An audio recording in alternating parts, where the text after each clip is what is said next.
warahmatullahi wabarakatuh. Apa kabar anak-anak juara? Hari ini kita akan belajar tentang perkembangbiakan tumbuhan.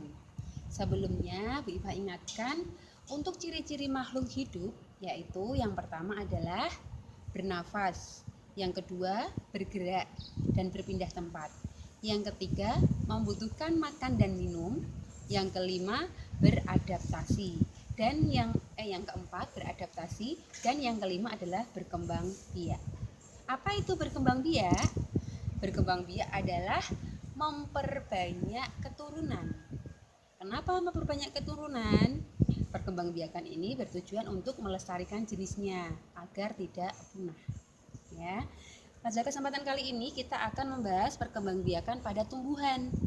Tumbuhan berkembang biak dengan dua cara, yaitu generatif dan vegetatif. Perkembangbiakan secara generatif adalah perkembangbiakan yang melalui perkawinan.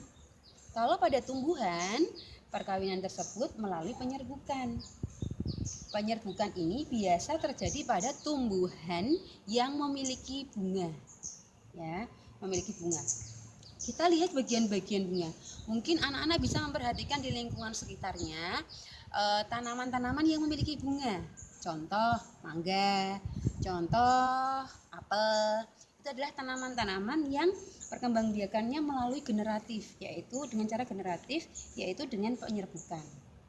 Kita lihat contoh gambar bunga di sini.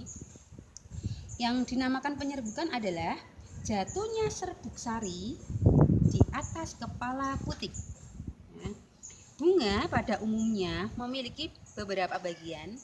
Yang pertama adalah tangkai, daun, kelopak, mahkota. Kemudian yang banyak ini adalah benang sari. Benang sari di sini berfungsi sebagai sel kelamin jantan. Kemudian di sini ada putik. Putik adalah sel kelamin betina. Penyerbukan adalah peristiwa jatuhnya serbuk sari di atas kepala putik. Jatuhnya serbuk sari di atas kepala putik, itu dinamakan penyerbukan. Penyerbukan ada 4 macam. Nanti kita bahas pada sesi berikutnya. Kita akan berlanjut ke perkembangbiakan tumbuhan secara vegetatif. Kalau generatif melalui penyerbukan, vegetatif tidak melalui penyerbukan, tidak melalui perkawinan. Tetapi vegetatif di sini ada dua cara, yaitu vegetatif alami dan vegetatif buatan. Yang dinamakan vegetatif alami adalah perkembangbiakan pada tumbuhan yang terjadi dengan sendirinya tanpa bantuan manusia. Di sini contohnya adalah tunas. Tumbuhan yang berkembang biak dengan tunas adalah pisang contohnya. Ada lagi bambu.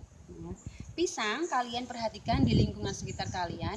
Di pisang yang sudah tinggi, sudah tua, di sebelah-sebelahnya itu ada kecil-kecil tumbuh ya, anak-anaknya, anak pisang itu yang dinamakan tunasnya.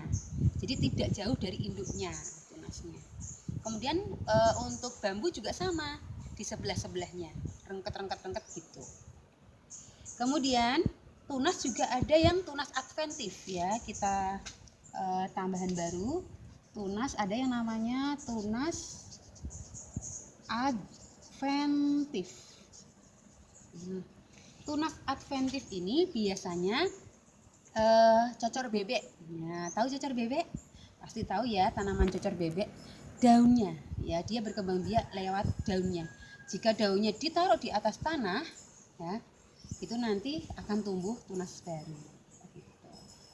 Yang kedua adalah umbi batang.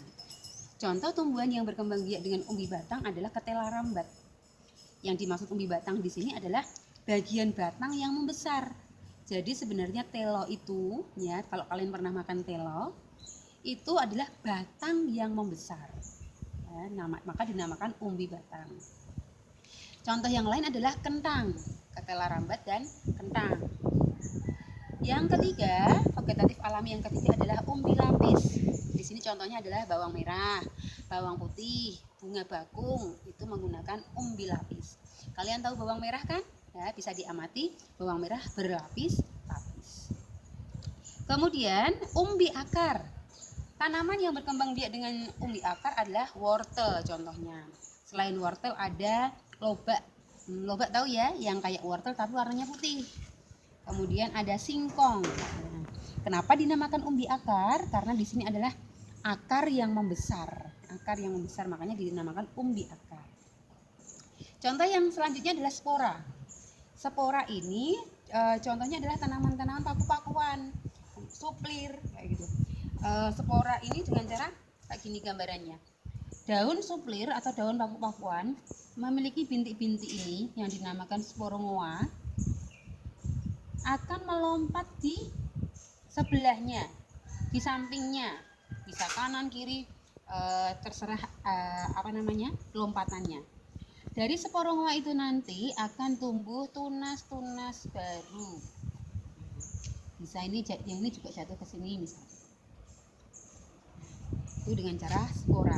Contohnya adalah suplir dan paku-pakuan. Ada tanduk rusa juga sama. Kemudian vegetatif alami yang keenam adalah akar tinggal. Tanaman yang berkembang biak dengan akar tinggal adalah contohnya jahe. Jahe dan teman-temannya, ada kunyit, lengkuas ya. Itu ketika jahe sudah ditanam, kemudian kok sudah tua, daunnya sudah agak layu, sudah agak kering, kalian cabut, maka di tanah sekitar yang tumbuhan tadi bisa tumbuh tunas baru karena akarnya masih tertinggal. Jadi akar tinggal ya, bisa tumbuh lagi. Kemudian geragi. Contoh tanaman yang berkembang biak dengan geragi adalah stroberi, arbei. Geragi itu bagaimana? Geragi adalah batang yang menjalar di atas permukaan tanah. Nah, ini cara geragi ini ya, geragi. Kemudian dari sini juga akan tumbuh geragi lagi. Jadi berkembang biaknya secara geragi. Batang yang tumbuh bisa di atas, bisa di bawah tanah. Itu namanya geragi. Kemudian berkembang biakan dengan vegetatif, ada yang buatan. Kalau buatan berarti dibantu oleh manusia. Contohnya cangkok. Nah, kemudian stek, ovulasi, mengenten dan merunduk. Pasti anak-anak tidak asing ya dengan namanya cangkok.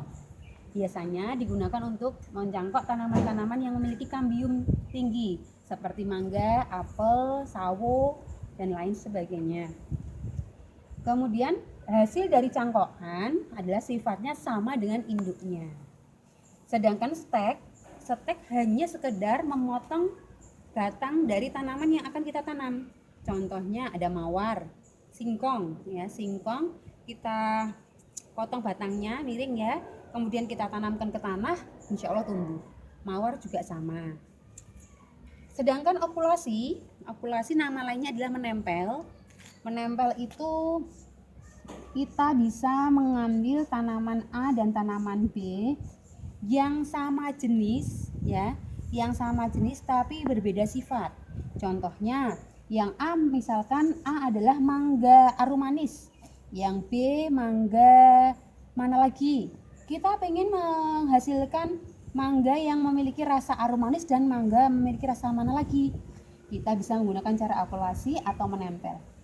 Caranya adalah kita kelupas mata tunas mangga mana lagi dan mata tunas mangga aromanis. Kemudian mangga aromanis kita tempelkan kepada mangga mana lagi. Nanti di sini akan tumbuh tunas baru yang memiliki sifat dari dua induk mana lagi dan induk aromanis. Sedangkan mengenten adalah menyambung. Contohnya mangga juga bisa, singkong juga bisa. Contohnya singkong karet dan singkong biasa, singkong keju misalkan. Singkong karet itu singkongnya nggak bisa dimakan, bahkan beracun. Tapi kalau singkong keju tidak, enak. Cuman kalau singkong karet itu kelebihannya daunnya akan besar-besar dan daunnya bisa dimanfaatkan. Jadi nanti bisa, ini misalkan singkong karet, ini singkong keju. Kita potong bagian bawah singkong keju, nah, dan singkong karet. Untuk singkong karet yang dimanfaatkan daunnya, maka daunnya bagian atas kita sambung di sini. Nah, ini karet, yang bawah keju. Nah, itu namanya mengenten. Maka akan mendapatkan keturunan dengan sifat variasi dari singkong karet dan singkong keju. Yang kelima, merunduk. Merunduk ini contohnya adalah bunga melati, ya, bunga melati atau tanaman-tanaman sejenisnya. Itu biasanya merambat pada kayu-kayu atau tanaman-tanaman di sebelahnya. Batangnya biasanya dibantu oleh manusia dibentuk, ya, itu namanya merunduk. Nanti bisa mengamati tanaman-tanaman melati yang ada di sekitar rumahnya, gitu. Selanjutnya, untuk mengaplikasikan perkembangbiakan tumbuhan, anak-anak diminta untuk menanam di rumah, yaitu menanam cabai. Anak-anak bisa minta cabai sama ibunya yang sudah tua, boleh yang hampir busuk boleh, malah itu lebih bagus karena lebih tua isi cabainya. Bisa cabai merah atau cabai yang besar atau cabai rawit boleh. Caranya adalah kita buka cabai tersebut, kita buka, kemudian keluarkan bijinya. Kita keluarkan bijinya. Nah, sampai keluar semua, jangan sampai ada yang terbuang. Kalau lomboknya masih bagus, setelah dikeluarkan bijinya jangan dibuang juga, nanti bisa digunakan untuk memasak lagi, ya. Nah, bijinya dikeluarkan. Nah, ini juga nanti sama ya, dibuka semua, kita jadiin satu boleh, dicampur boleh, sendiri-sendiri juga boleh, lombok ini sendiri-sendiri boleh. Kemudian setelah menjadi seperti ini, kita keringkan di bawah sinar matahari sampai 3 hari, ya. Setelah 3 hari baru kita sebar di tanah sekitar rumah kita.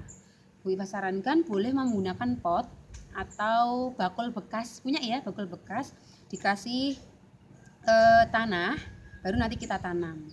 Atau boleh di media tanam yang ada di sekitar rumah kalian.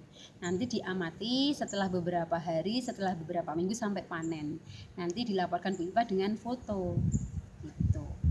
Terima kasih. Sekian dari Bu Iva. Wassalamualaikum warahmatullahi wabarakatuh.